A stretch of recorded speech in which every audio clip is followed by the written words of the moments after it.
I was trained by the original Sheik and his nephew Sabu, who became one of my closest friends in the entire industry.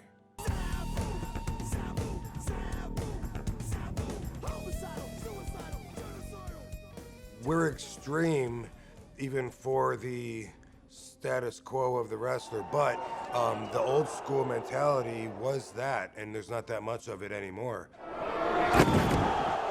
I remember having my head split open on top, and the medics, the EMT, they were there trying to sew it up, and Sabu's like pushing him out, get away from him, I got you. And he's being real protective, but also he thought that was a bunch of bullshit because then it gets written up in reports, it gets out on the internet, and everyone thinks, oh my God, are you feeling okay? And it's like, dude, he put some super glue on it, held it for a few seconds, said you're good to go. I've had hundreds and hundreds of concussions and never reported them until recently because now it's a big thing and now we're studying it. Any of the injuries, like you just don't report them because then that might mean you can't work, you might not get booked.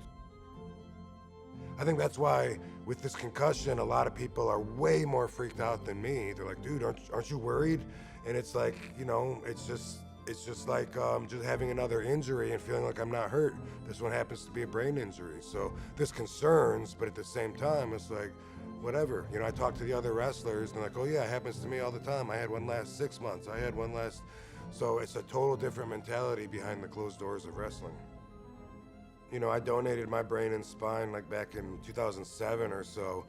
I think I was one of the first when this became apparent, you know, that we were studying the brains and the correlation between long-term concussion damage, you know, and this encephalopathy, which it's amazing because we had no idea. Now the evidence is out there, so I'm part of the study. They're going to look at my brain and spine. I don't have any fears, you know. I have concerns like next time I wrestle, I'm going to try to not slam my head on the mat and try to avoid going through this again.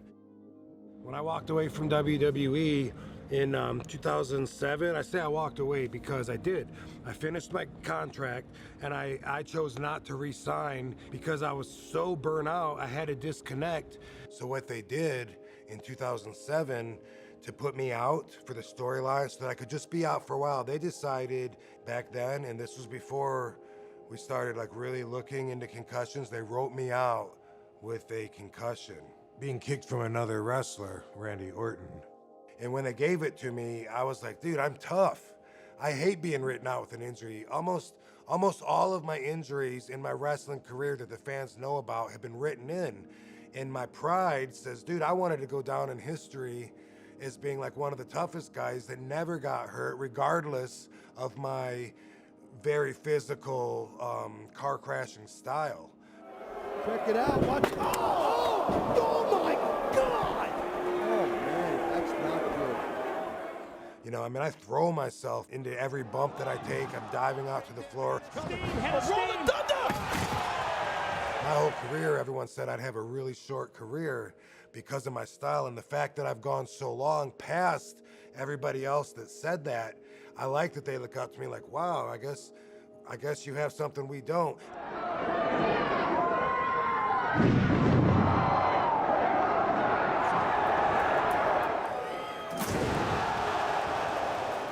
It is pretty weird that right now I have this lasting concussion and we're talking about could it end my career. By the way, in that match when Randy gave me the kick, I actually did get a concussion from that.